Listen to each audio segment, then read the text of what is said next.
The story of Masada is a deeply significant chapter in Jewish history, intertwined with themes of resistance, heroism, tragedy, and survival. Masada, located on a towering plateau in the Judean Desert, near the western shore of the Dead Sea, holds a dramatic tale that unfolded in the aftermath of the Jewish revolt against Roman rule during the First Jewish-Roman War, 66 to 73 CE. Historical background: the Jewish-Roman War. The First Jewish-Roman War began in 66 CE, fueled by growing resentment against the oppressive Roman occupation of Judea. Tensions between the Jewish population and the Roman authorities had been simmering for decades due to heavy taxation, religious persecution, and the corrupt administration of the province. When the revolt broke out, it initially achieved several successes, including the Jewish capture of Jerusalem in 66 CE. However, the Roman Empire, under the command of future Emperor Titus, responded with overwhelming military force. In 70 CE, after a brutal siege, the Romans recaptured Jerusalem and destroyed the Second Temple, the center of Jewish religious and cultural life. The fall of Jerusalem marked the beginning of a long and painful diaspora for the Jewish people, as their holy city was left in ruins. The fortress of Masada. As the Jewish resistance crumbled, a group of Jewish zealots known as the Sicarii, led by Eliezer ben Yair, sought refuge in Masada. The Sicarii were an extremist faction that opposed Roman rule and advocated for Jewish independence by any means necessary, including the use of violence. They had initially fled Jerusalem before the city's destruction, and Masada became their last stronghold. Masada had been fortified by King Herod the Great decades earlier, between 37 and 31 BCE, as part of his ambitious building projects throughout Judea. Herod constructed a palace on the mountain as a refuge in case of revolt or attack. The fortress was well equipped for a prolonged siege, featuring large cisterns to collect rainwater, storehouses filled with food, and thick defensive walls. These features made Masada an ideal location for the Sicarii and other Jewish refugees to take shelter. Perched atop a steep, isolated plateau, Masada was considered nearly impregnable. Surrounded by deep ravines and reachable only via narrow, difficult paths, it provided a natural defense against any approaching enemies. The fortress's strategic location also allowed the Zealots to control access to the Dead Sea region, further bolstering their sense of security. The Roman siege of Masada. After the fall of Jerusalem, Roman forces turned their attention to wiping out the remaining pockets of Jewish resistance. Masada became their final target. In 72 CE, Lucius Flavius Silva, the Roman governor of Judea, led the 10th Legion, Legio Ex Fretensis, to besiege the fortress. His army was well equipped and determined to crush the last vestiges of the revolt. To carry out the siege, the Romans built a series of fortified camps around the base of Masada. They also constructed a massive ramp on the western side of the plateau to breach the fortress's defenses.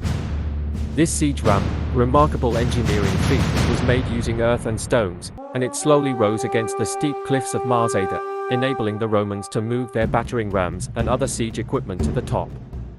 The ramp was built with the labor of Jewish prisoners of war, whom the Romans forced into service. The Sicarii inside Masada, unwilling to kill their fellow Jews, could only watch as the ramp slowly grew closer to the fortress walls. The tragic end.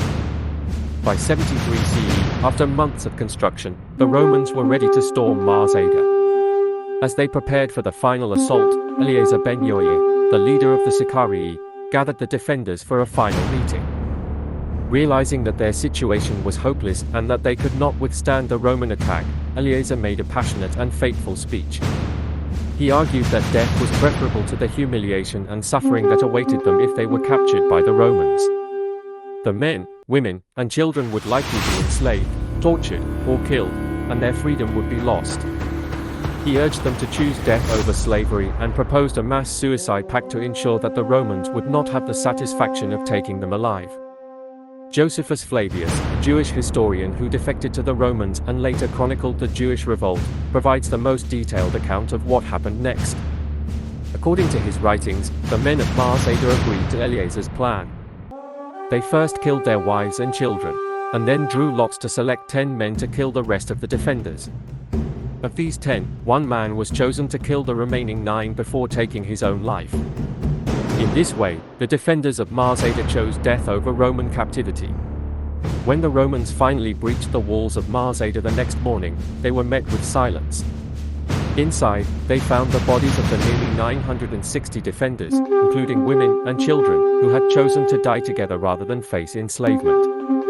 Only 2 women and 5 children survived by hiding in a cave and later told the Romans what had happened. Masada's legacy. The fall of Masada marked the end of the First Jewish-Roman War, and with it, the end of organized Jewish resistance against Roman rule in Judea.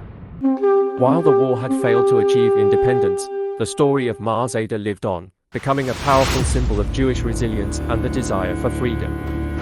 In modern times, the story of Masada has taken on a central place in Israeli national identity. The phrase, "Masada shall not fall again," reflects the determination of the Jewish people to never again face such destruction or oppression. Masada itself became a national symbol, and in the 20th century, it was excavated and restored, with many artifacts from the siege, including parts of the Roman camps and the siege ramp, still visible today. Since the establishment of the State of Israel in 1948, Masada has been a popular site for Israeli soldiers swearing-in ceremonies, where they vow to protect their country. For many Israelis and Jews worldwide, the story of Masada represents the values of courage, sacrifice, and the unbreakable will to survive. Archaeological discoveries. Excavations at Masada, led by Israeli archaeologist Yigal Yardin in the 1960s, have revealed much about life in the fortress during the siege. Remains of food stores, water cisterns, and weapons were found, as well as the walls of Herod's palace. The discovery of ostraca, pottery shards, bearing names suggests that they were used to cast lots, lending credibility to Josephus's account of the mass suicide. Today, Masada is a UNESCO World Heritage Site, attracting tourists from around the world who come to see the ancient fortress and learn about the heroic and tragic story of its defenders.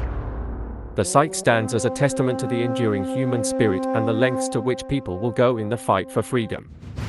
Masada's story continues to inspire, reminding future generations of the importance of independence, the high cost of oppression, and the resilience of those who seek liberty, even in the face of overwhelming odds.